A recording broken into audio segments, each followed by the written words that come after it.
À Roussillon, pittoresque village français niché au cœur de collines ocres, où le temps semble avoir trouvé son propre rythme, s'écoulant lentement comme une rivière serpentant dans la vallée, et où les secrets sont gardés avec le même soin et la même patience qu'un vin vieilli dans sa cave, Sylvie, matriarche de 87 ans, menait une vie paisible et routinière. Recluse dans la ville, elle était une figure respectée pour son histoire et son art, tout en conservant une distance quasi éthérée avec ses concitoyens.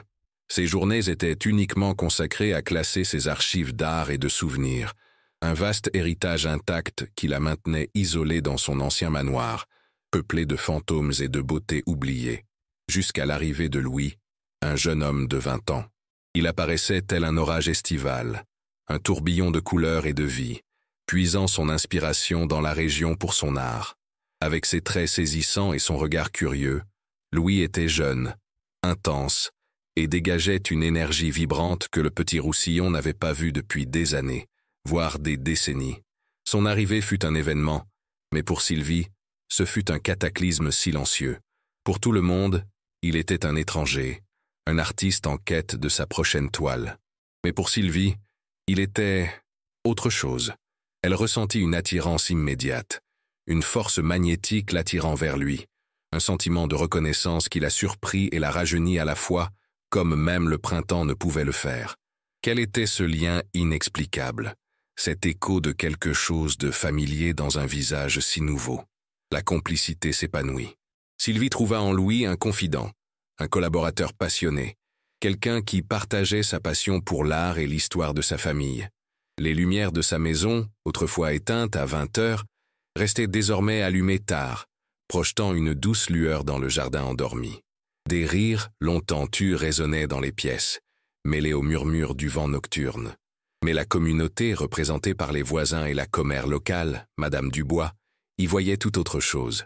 Ils n'y voyaient pas un échange d'idées, ni un mentoré et son mentor, ni une amitié tardive. Ils y voyaient un scandale. « Il est assez grand pour être son petit-fils », murmurait-il au marché, tout en choisissant leurs pains et fromages. Que lui veut-il vraiment? La vieille Sylvie perd la tête. Les mots se répandirent comme une traînée de poudre. L'imagination sordide du village comblait les lacunes laissées par le manque d'informations. Il voyait dans la façon dont Louis l'aidait, se penchant pour regarder ses vieux croquis, ou lui tenant doucement le bras tandis qu'il se promenait dans le jardin, non pas une marque d'attention ou de respect, mais une forme de séduction. Chaque geste d'affection, chaque rire partagé, était déformé par le prisme de la malice et des préjugés. Le récit était prêt, et il était impitoyable. Louise était un profiteur sans scrupules, un chercheur d'or qui s'attaquait au patrimoine de Sylvie et aux précieuses archives de son œuvre. Et Sylvie était la vieille femme sénile et pathétique, aveuglée par sa dernière étincelle de désir, manipulée par un jeune homme rusé. Le jugement du village, autrefois tenu pour voilé, devint une arme redoutable. Bernard, le neveu cupide de Sylvie, qui jusque-là se souvenait à peine de l'existence de sa tante, décida d'agir. Ses yeux brillaient à la perspective d'un héritage qui semblait lui filer entre les doigts. Elle n'a pas toute sa tête, déclara Bernard, à qui voulait l'entendre, ou non, lors d'une réunion de famille forcée, voyant son héritage s'évaporer à chaque rire provenant de la maison de sa tante. Ce jeune homme abuse de sa fragilité et de sa solitude. Une action en justice fut engagée. La menace d'une requête en interdiction, une demande formelle pour que Sylvie soit déclarée juridiquement incapable de gérer ses propres affaires, planait sur eux comme un nuage d'orage. L'objectif de Bernard était clair, prouver que Sylvie était incompétente et que Louis était une influence indue, un prédateur qu'il fallait écarter. Sylvie était acculée, son autonomie et sa dignité menacées par ceux qui prétendaient la protéger d'elle-même. Isolés par la ville et attaqués en justice, ils furent contraints d'accélérer secrètement la constitution des dossiers de Sylvie et Jean-Luc, tout en préparant leur défense, sachant que la vérité, aussi ancienne et douloureuse soit-elle, était la seule chose qui pouvait les sauver. Le point culminant fut l'audience, un événement qui captura l'attention de tout Roussillon. La salle d'audience était pleine à craquer, des regards curieux et critiques rivés sur Sylvie et Louis. Bernard présenta ses preuves, les visites nocturnes de Louis au manoir, les cadeaux que le jeune homme avait offerts à la vieille dame, les mots échangés. Tout semblait accablant, dressant un sombre tableau de manipulation et d'intérêt personnel. Le juge, l'air sérieux, se tourna vers Sylvie. « Madame Sylvie » demanda-t-il d'une voix qui brillait dans le silence tendu, « expliquez-moi cette relation. Quelle est la véritable nature de votre relation avec Monsieur Louis ?» Et puis, Sylvie, la voix étranglée par l'émotion mais ferme dans sa détermination, révéla la vérité. Une vérité cachée depuis plus de 50 ans, un secret enfoui au plus profond de son cœur et de ses archives. Elle ne parla pas du présent, du scandale monté de toutes pièces par le village. Elle parla du passé. Elle parlait d'un amour perdu pendant la Seconde Guerre mondiale, de l'époque de sa jeunesse où le Roussillon était encore un lieu d'espoir et non de murmures. Elle a révélé le secret central. Elle a parlé de son premier et unique amour, Jean-Luc, un artiste prometteur disparu tragiquement pendant la guerre, promettant que son héritage se perpétuerait à travers son art et une promesse silencieuse. Et puis vint le coup fatal, celui qui frappa Bernard avec la force du tonnerre. Elle se tourna vers Louis, les yeux pleins de larmes, mais emplis d'une lueur de reconnaissance qui transcendait le temps. « Je n'étais pas séduite », déclara-t-elle, sa voix résonnant dans la pièce. « Je reconnaissais, Louis n'est pas mon amant. C'est le petit-fils de l'homme que j'ai aimé. » La preuve fut apportée. Une vieille photographie jaunie de Jean-Luc, sortie avec respect d'une boîte à souvenirs. L'image présentait une ressemblance frappante avec Louis, un pont visuel entre passé et présent, entre amour perdu et héritage retrouvé. La révélation frappa la salle d'audience comme un éclair, un coup de tonnerre silencieux qui résonna dans toutes les consciences présentes. Un silence assourdissant s'abattit, si pesant qu'il sembla comprimer l'air, remplaçant les murmures précédents par une immobilité gênée. Les expressions de jugement qui ornaient auparavant les visages de la foule se transformèrent en stupeur, puis en un mélange palpable de honte et de compréhension tardive. Bernard, le neveu cupide qui avait orchestré toute cette farce, blêmit, son visage autrefois arrogant et suffisant se déformant désormais en un masque d'incrédulité et de profonde humiliation. Son complot, tissé de malice et d'intérêt personnel, s'effondra sous les yeux de tous, sa cupidité exposée si publiquement et de manière si embarrassante qu'il ne put soutenir le regard de personne et s'affaissa sur son siège. La communauté roussillonnaise, venue en nombre pour assister à ce qu'elle espérait être la confirmation d'un scandale sordide, était rongée par une honte accablante. Ceux qui chuchotaient au marché, qui déformaient chaque geste d'affection et de soutien entre Sylvie et Louis, ressentaient le poids de leur propre cruauté et de leur jugement irréfléchi. Le scandale sensuel qu'ils avaient concocté avec leurs préjugés était, en réalité, une histoire profonde et émouvante d'amour éternel, de sacrifice et d'un héritage qui traversait les générations, une riche tapisserie tissée de fils de mémoire et d'une promesse qui résistait à l'épreuve du temps. Ils avaient pris la pureté d'une relation pour la malice de leurs propres esprits, et la vérité les confrontait maintenant à la dureté de leurs erreurs. Le juge, visiblement ému par le récit de Sylvie et par la preuve irréfutable de la photographie de Jean-Luc, n'hésita pas une seconde. Le jugement fut cassé avec une rapidité rarement vue dans ces salles. La demande d'interdiction fut rejetée sans autre forme de procès, et toutes les charges contre Louis furent abandonnées, son innocence étant proclamée haut et fort. Le récit, jusque-là dominé par des ragots sordides et des préjugés mesquins, changea radicalement, se transformant en une légende vénérée en Roussillon. L'histoire de Sylvie et Jean-Luc, et maintenant de Louis, allait être racontée sans cesse par les générations futures, témoignage de la capacité de l'amour à transcender le temps et les circonstances les plus difficiles. Sylvie et Louis, leur lien désormais confirmé et compris de tous, purent enfin respirer. La tension qui les opprimait, les isolant et les assaillant, se dissipa, remplacée par un profond soulagement et une détermination renouvelée et inébranlable. Ils se regardèrent, et dans leurs yeux, ils virent non seulement la confirmation de leur affinité, mais aussi la promesse d'un avenir commun, dédié à honorer le passé et à construire un nouvel héritage. La maison de Sylvie, autrefois havre d'isolement et de silence, devint un véritable phare d'activité et d'énergie vibrante.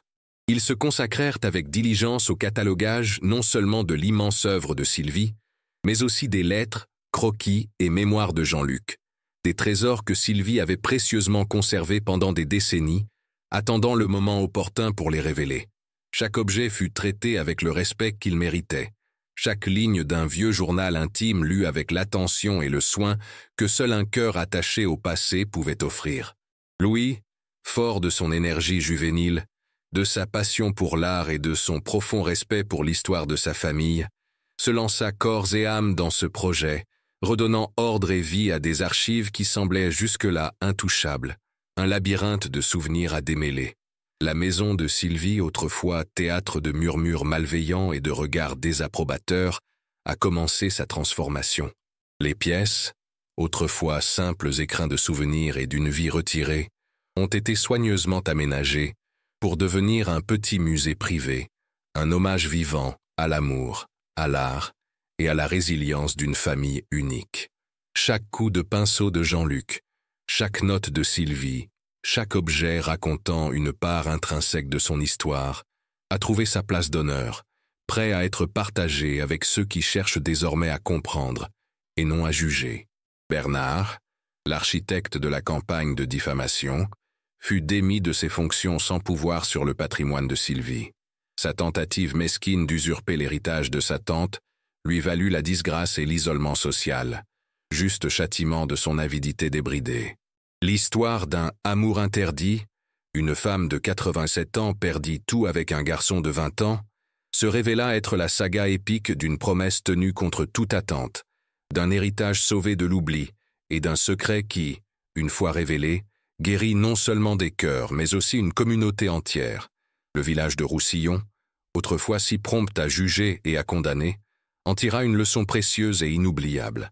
L'histoire de Sylvie et Louis nous rappelle que les apparences sont souvent trompeuses, et que les vérités les plus profondes, les plus belles et les plus émouvantes, sont celles que le temps a savamment cachées, attendant le moment opportun pour se révéler et éclairer le chemin.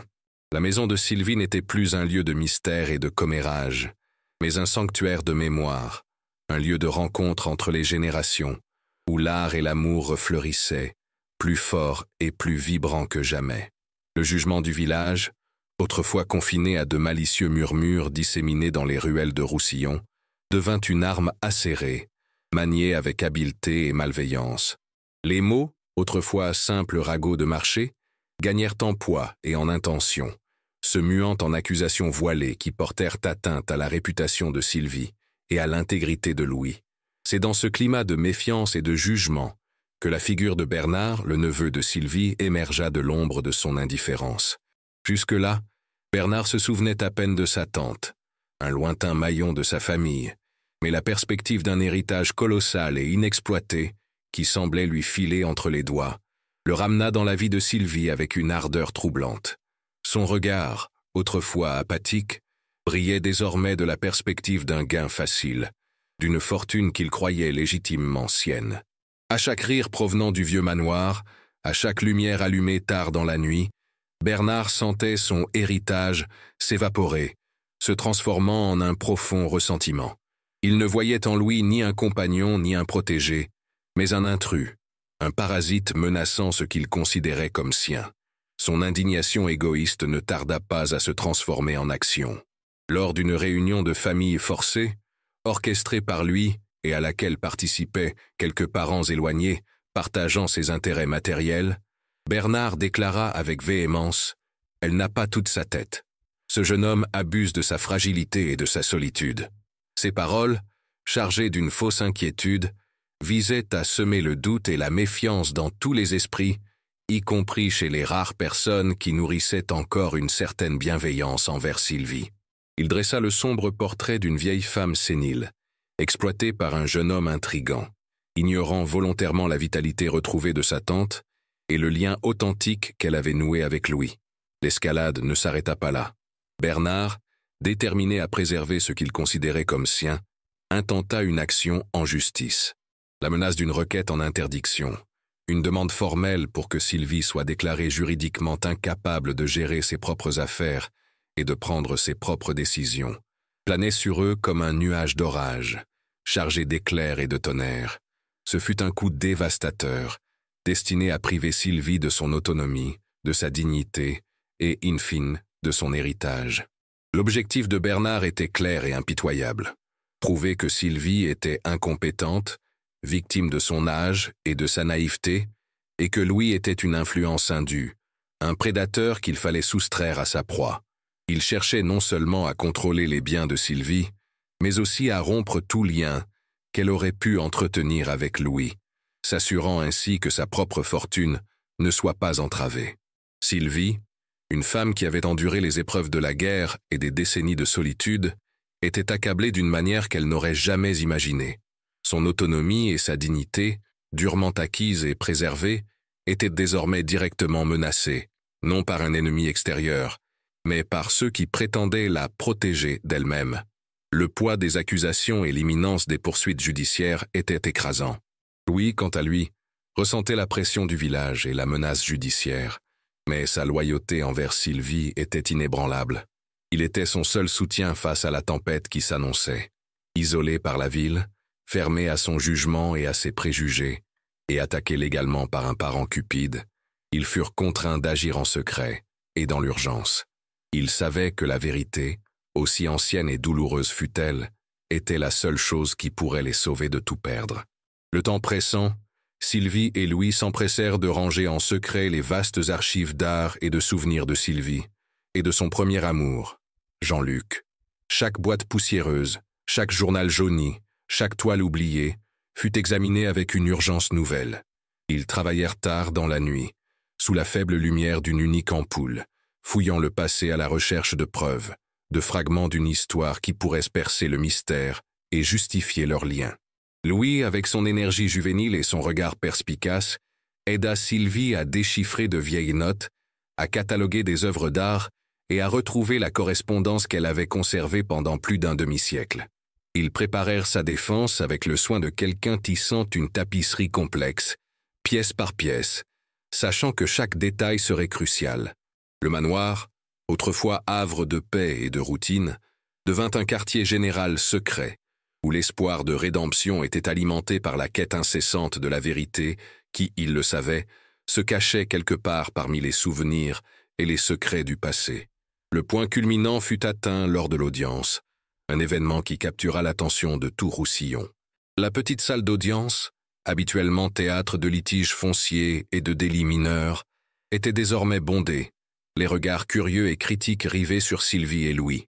L'air était lourd, chargé d'attente et d'un silence tendu, rompu seulement par le froissement des robes des avocats et le grincement occasionnel d'une chaise. Chaque banc était occupé, chaque recoin rempli de visages familiers du village, prêts à assister au dénouement de ce qu'ils avaient déjà préjugé être un scandale. Bernard, le neveu, était assis à la table de l'accusation, la posture rigide et un sourire retenu aux lèvres, exhalant une confiance arrogante, comme si la victoire était déjà à portée de main. Le juge, un homme sévère et las, réputé pour son impartialité, ouvrit la procédure. Bernard, par l'intermédiaire de son avocat, présenta ses preuves. Une pile de photographies prises à distance, montrant Louis et Sylvie dans des moments de la vie quotidienne. Lui l'aidant à se promener dans le jardin, tous deux riant en lisant un livre sur la véranda, la lumière du manoir allumée tard dans la nuit.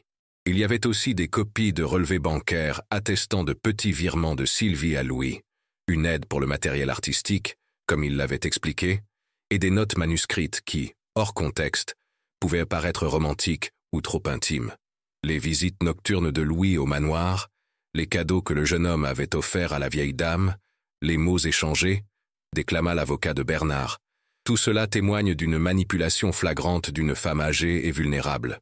Monsieur, Louis exploite la fragilité de Madame Sylvie à son profit, et sa fortune est gravement menacée. Tout cela semblait accablant, dressant un sombre tableau de manipulation et d'intérêt personnel, exactement comme le village l'avait imaginé. Le récit de Bernard a convaincu ceux qui étaient déjà prédisposés à croire au pire.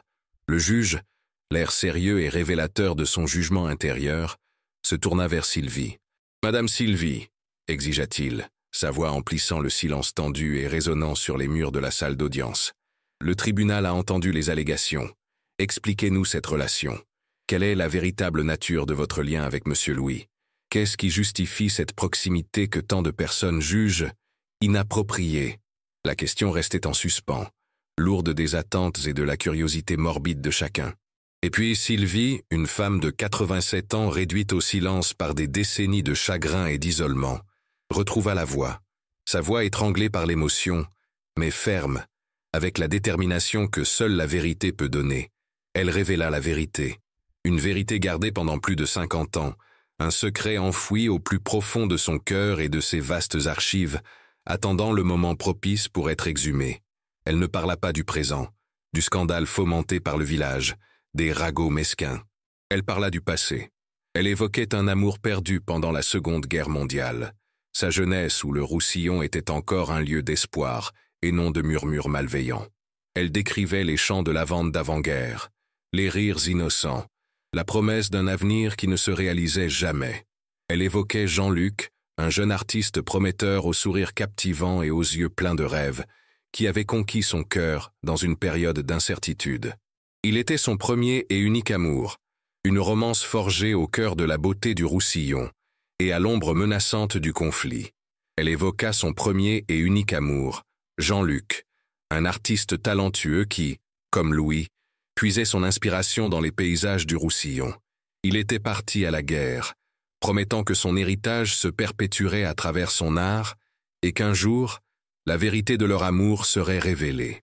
Il disparut tragiquement pendant la guerre, ne laissant derrière lui que ses œuvres inachevées et la promesse d'un retour qui ne se matérialisa jamais.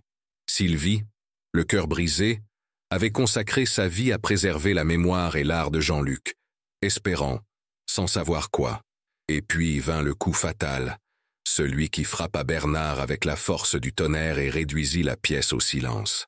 Sylvie se tourna vers Louis, debout à côté d'elle, les yeux pleins de larmes mais emplis d'une lueur de reconnaissance transcendant le temps, un lien que Bernard ne parviendrait jamais à saisir avec son esprit calculateur. « Je n'étais pas séduite », déclara-t-elle, sa voix résonnant dans la pièce et résonnant dans chaque conscience présente. « Je reconnaissais. Louis n'est pas mon amant. C'est le petit-fils de l'homme que j'ai aimé. Il est l'héritage vivant de Jean-Luc. » Les mains de Sylvie tremblaient, mais sa détermination était inébranlable. Elle sortit avec révérence une vieille photographie jaunie de Jean-Luc, d'une petite boîte en bois patinée par les intempéries que Louis l'avait aidé à dénicher dans les archives. L'image présentait une ressemblance frappante avec Louis, même trait du visage, même éclat dans les yeux, même sourire doux. C'était un pont visuel indéniable entre le passé et le présent, entre l'amour perdu et l'héritage retrouvé. À côté de la photographie, elle montrait une lettre, également jaunie par le temps, écrite par Jean-Luc à sa sœur, mentionnant leur fils nouveau-né, donné en adoption pour le protéger des horreurs de la guerre et lui assurer un avenir sûr. La lettre se concluait par l'espoir qu'un jour leur famille serait réunie et que leur héritage artistique serait honoré. Louis était ce fils, ou plutôt le petit-fils de ce fils, un lien direct avec l'amour perdu de Sylvie, une promesse tenue de génération en génération. La révélation frappa la salle d'audience comme un éclair, un coup de tonnerre silencieux qui résonna dans toutes les consciences présentes. Le silence était assourdissant, remplaçant les murmures par un silence gêné. Bernard, le neveu cupide, pâlit, son visage autrefois arrogant, se déformant en un masque d'incrédulité et de profonde humiliation. Son complot, tissé de malice et d'intérêt personnel, s'effondra sous les yeux de tous, sa cupidité exposée si publiquement et de manière si embarrassante qu'il ne put soutenir le regard de personne. La communauté du Roussillon, qui avait jugé si promptement et si cruellement, était rongée par la honte. Le scandale sensuel qu'ils avaient fabriqué était en réalité une profonde histoire d'amour éternel, de sacrifice et un héritage qui traversait les générations. Ils avaient pris la pureté d'une relation pour la malice de leurs propres esprits, et la vérité les confrontait maintenant à la cruauté de leurs erreurs. Le jugement fut annulé. La demande d'interdiction fut rejetée sans autre forme de procès, et le récit passa des ragots sordides à la légende vénérée. Sylvie et Louis, leur lien désormais confirmé et compris, purent enfin se consacrer au catalogage non seulement de son œuvre colossale, mais aussi des lettres et des mémoires de Jean-Luc, transformant la maison en un petit musée célébrant l'amour, l'art et la résilience. Leur histoire est devenue un rappel en Roussillon que les apparences sont souvent trompeuses et que les vérités les plus profondes sont celles que le temps a cachées, attendant le bon moment pour être révélées et éclairer le chemin. Qu'avez-vous pensé de ce voyage? Que feriez-vous si vous jugiez quelqu'un aussi injustement? Partagez votre avis dans les commentaires et abonnez-vous pour découvrir d'autres histoires qui défient l'évidence.